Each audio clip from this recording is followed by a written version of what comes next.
62 000 km. Le voyant orange clignote. Votre Peugeot 3008 hybride affiche « Défaut système hybride en plein carrefour ». 3 circuits de refroidissement, 5 calculateurs en conflit permanent, des mises à jour facturées 180 € qui ne règlent rien. Stellantis a transformé ses premiers clients en testeurs involontaires, pendant que les ingénieurs corrigent leurs erreurs depuis leur bureau. Facture moyenne d'une panne hybride, jusqu'à 4 000 €. 5 SUV accumulent ces catastrophes avant 50 000 km. Vous pensiez acheter intelligent avec votre hybride rechargeable? Erreur fatale. Ces monstres de complexité accumulent thermique, électrique, électronique de puissance, batterie haute tension et système de refroidissement multiple dans un cocktail explosif. Cette course vers la complexité technique transforme chaque nouveau modèle en machine à générer des pannes inédites. Nos anciens véhicules tombaient en panne de manière prévisible et réparable. Le garagiste de quartier devient impuissant face à ces cathédrales technologiques. Premier condamné, le Peugeot 3008 hybride, la bombe à retardement Stellantis. Commençons par ce fleuron tricolore. Le 3008 PHEV empile moteur thermique, moteur électrique, batterie lithium-ion, électronique de puissance, chargeur embarqué et système de refroidissement séparé. Quand un seul élément débloque, c'est tout l'édifice qui s'effondre. L'architecture Stellantis multiplie les points de défaillance potentiels avec une générosité confondante. Chaque calculateur peut entrer en conflit avec les autres. Chaque capteur peut mentir au système global. Chaque connecteur peut créer une résistance parasite qui perturbe l'ensemble du fonctionnement. Des pannes système hybride qui transforment votre SUV en monument immobile, avec des voyants qui clignotent. Stellantis a développé une approche modulaire qui, sur le papier, devrait simplifier la production. Dans la réalité, cette stratégie crée des incompatibilités logicielles permanentes entre modules conçus indépendamment, puis forcés à cohabiter. Chaque mise à jour d'un calculateur peut déclencher des conflits en cascade, transformant votre 3008 en cobaye permanent des bureaux d'études. Les retours terrain sont édifiants. Propriétaires bloqués avec des messages « Défaut système hybride » au beau milieu d'un carrefour, véhicules qui refusent de démarrer par -5 degrés malgré une batterie chargée, charge impossible malgré un chargeur neuf, mode dégradé qui limite la puissance à 30% sans prévenir. Le département qualité de Stellantis semble avoir adopté une philosophie inquiétante. Laisser les premiers clients découvrir les défauts, puis corriger progressivement via des rappels et des campagnes de mise à jour. Cette stratégie transforme chaque acheteur des premières séries en testeur involontaire, assumant personnellement les risques de panne et d'immobilisation pendant que les ingénieurs peaufinent leurs algorithmes depuis leur bureau. La batterie haute tension souffre des cycles courts et des recharges partielles typiques de l'usage urbain français. Stellantis a optimisé ses batteries pour les cycles d'homologation WLTP, pas pour la réalité du conducteur parisien qui effectue 15 km par jour avec 3 arrêts et 2 redémarrages. Cette inadéquation accélère la dégradation de la batterie et génère des comportements imprévisibles du système de gestion énergétique. Vous trouvez normal de payer une facture entre 1 500 et 4 000 € pour une panne hybride sur un 3008 ? Votre achat écologique finance surtout les marges des réparateurs et l'incompétence des bureaux d'études. Stellantis pratique un savant dosage entre garanties officielles et exclusions subtiles. Tel défaut sera pris en charge intégralement, tel autre sera considéré comme usure normale ou défaut d'entretien, selon des critères que même les concessionnaires peinent à comprendre. Cette politique génère une insécurité juridique permanente qui transforme chaque panne en négociation commerciale, où le rapport de force joue plus que les arguments techniques. Et le pire reste à venir. Deuxième accusé, le Peugeot 408 hybride, même poison dans un emballage différent. Le 408 reprend exactement la même architecture maudite que son cousin 3008, avec les mêmes défauts structurels et les mêmes risques. Stellantis a simplement changé la carrosserie, pas la philosophie technique catastrophique qui transforme chaque trajet en roulette russe mécanique. Cette berline surélevée cumule tous les inconvénients du PHEV moderne. Dépendance totale à l'électronique capricieuse, cycle de fonctionnement défavorable en usage urbain, qui use prématurément tous les composants, bugs logiciels récurrents, que les mises à jour successives n'arrivent jamais à corriger définitivement. De nombreux exemplaires effectuent les trajets courts, qui sollicitent constamment les transitions thermiques-électriques, usant prématurément les composants. Le 408 souffre d'un problème spécifique lié à sa silhouette de coupé 4 portes. L'aérodynamisme travaillé génère des flux d'air qui perturbent le refroidissement des composants électroniques. Les ingénieurs Stellantis ont visiblement sous-estimé ces contraintes, créant des points chauds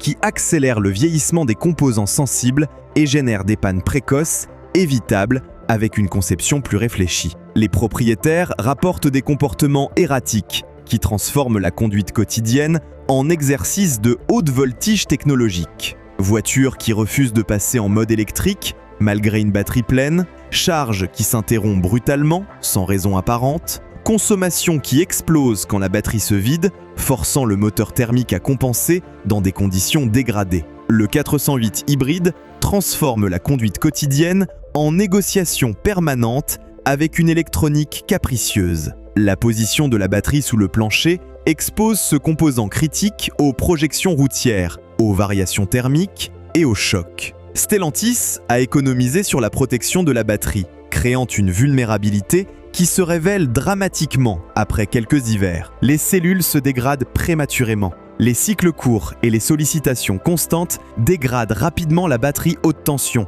composant le plus coûteux du véhicule. Garantie constructeur ou pas, une batterie défaillante peut coûter entre 6 000 et 12 000 euros selon les cas, prix auquel il faut ajouter la dépose-repose et la programmation des nouveaux modules. De quoi transformer votre investissement écologique en gouffre financier spectaculaire. Le service après-vente Stellantis développe une expertise dans l'art de minimiser les problèmes remontés par la clientèle. C'est normal, il faut s'habituer, ça va se régler avec le rodage. Autant de formules magiques censées rassurer des propriétaires qui voient leur véhicule neuf développer des comportements dignes d'un prototype mal fini.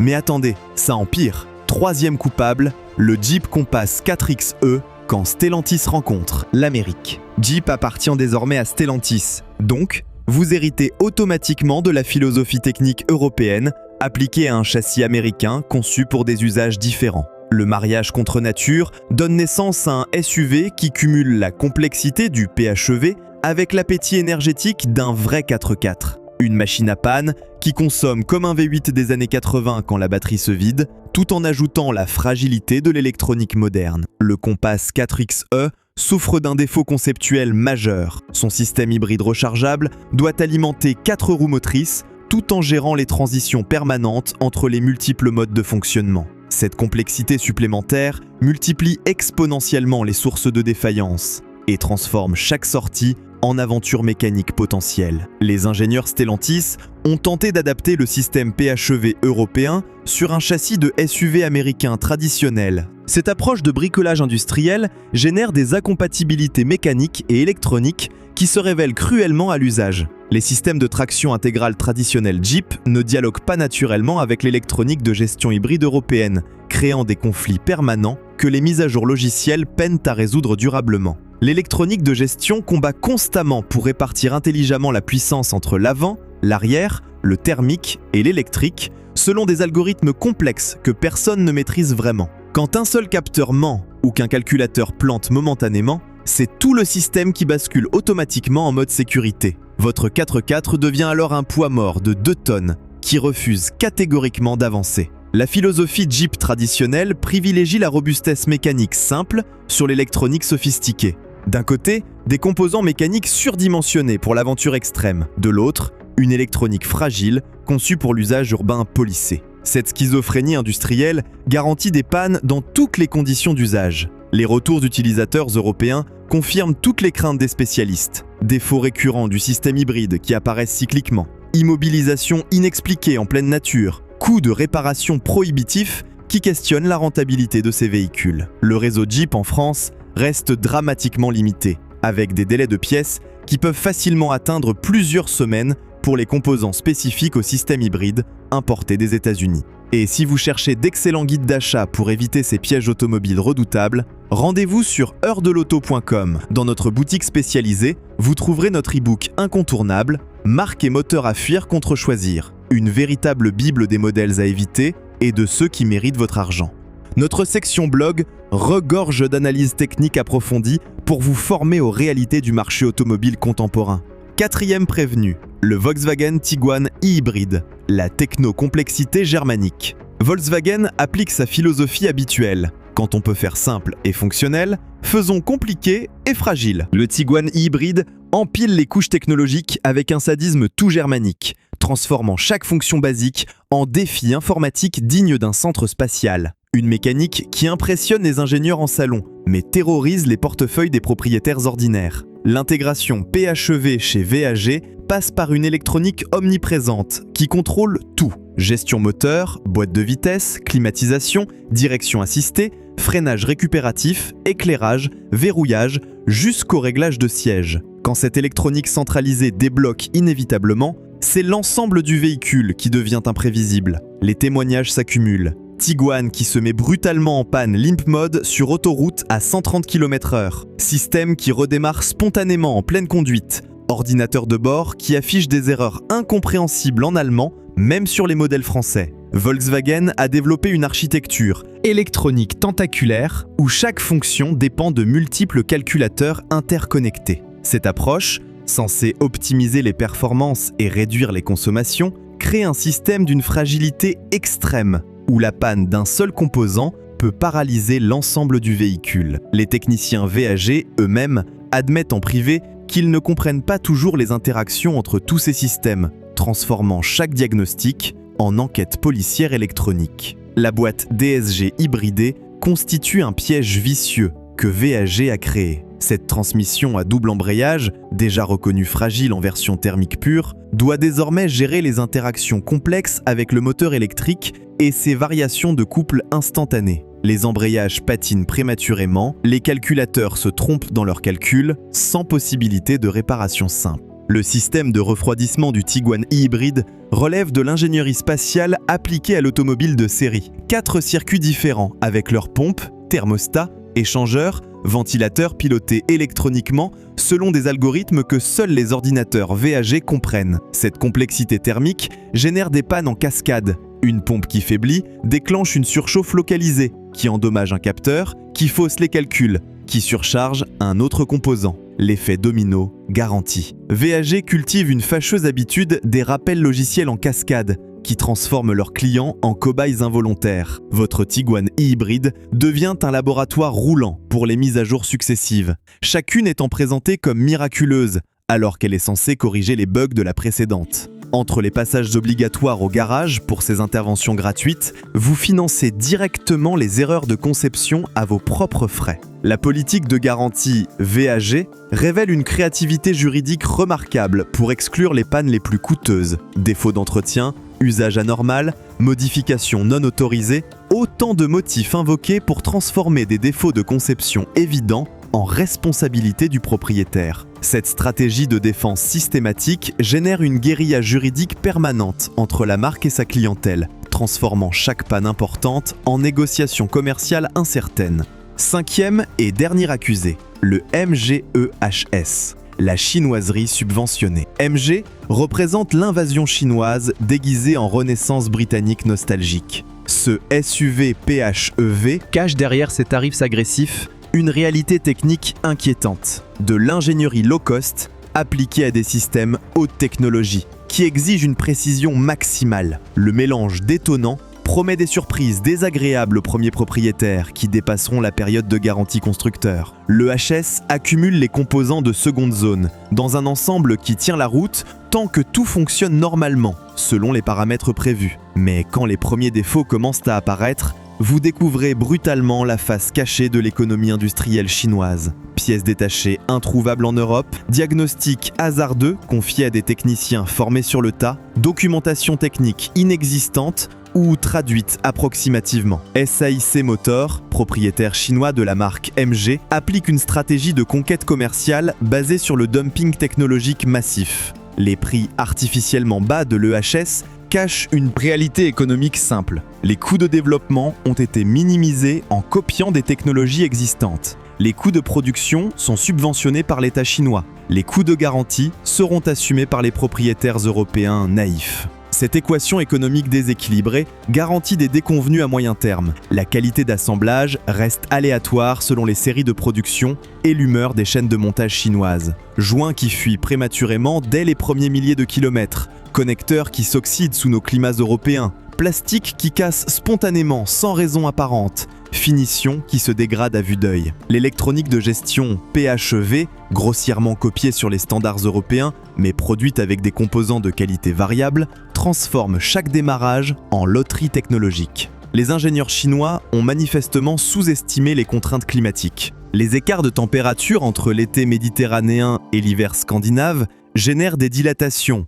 contractions, condensations que les composants chinois supportent mal. Les joints d'étanchéité durcissent et fuient, les connecteurs s'oxydent, les plastiques deviennent cassants. Cette inadaptation climatique révèle une conception bâclée qui privilégie les coûts de production sur la durabilité. Le vrai piège redoutable avec MG réside dans la décote vertigineuse qui attend tous les propriétaires. Même si votre EHS ne tombe pas en panne avant 50 000 km, sa valeur de revente s'effondre plus vite que les promesses commerciales de SAIC Motor. Les acheteurs d'occasion expérimentés fuient systématiquement ces marques chinoises déguisées, vous laissant avec un véhicule invendable au bout de 3 années. Le réseau de distribution MG en France révèle les limites de cette stratégie d'expansion éclair. Concessionnaires improvisés, techniciens non formés aux spécificités PHEV, stock de pièces détachées inexistant, autant de faiblesses structurelles qui transforment chaque panne en calvaire administratif et technique.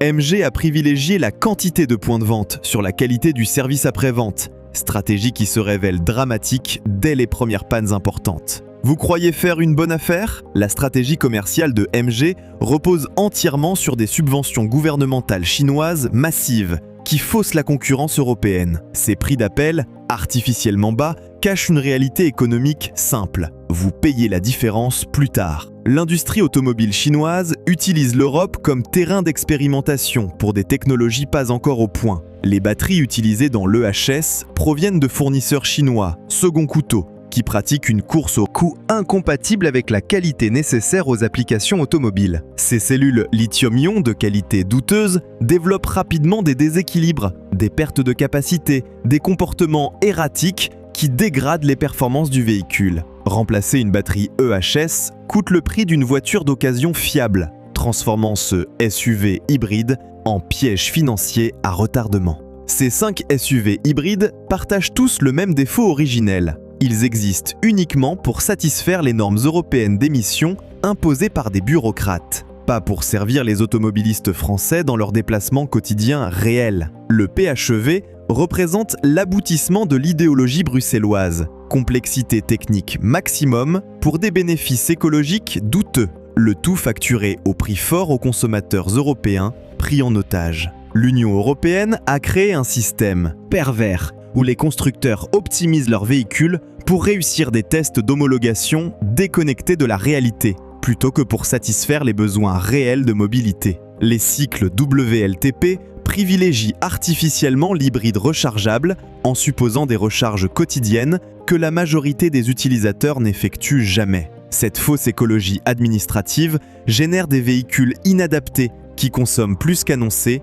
tout en coûtant une fortune en entretien spécialisé. L'hybride rechargeable cumule mathématiquement tous les inconvénients possibles. Poids considérable d'un électrique, consommation réelle d'un thermique gourmand quand la batterie se vide inévitablement, fragilité chronique de l'électronique moderne, coût d'entretien prohibitif d'un véhicule de luxe allemand. Cette technologie n'existe concrètement que pour permettre aux constructeurs de respecter artificiellement les seuils de CO2 imposés par des bureaucrates. Les lobbies bruxellois ont imposé une transition énergétique précipitée qui profite exclusivement aux constructeurs et aux fournisseurs de technologies électroniques. Les consommateurs européens financent involontairement cette révolution industrielle par des achats contraints de véhicules complexes et fragiles vendus au prix fort. Cette spoliation légalisée transforme chaque renouvellement de véhicule en contribution forcée à une expérimentation technologique dont les bénéfices restent hypothétiques.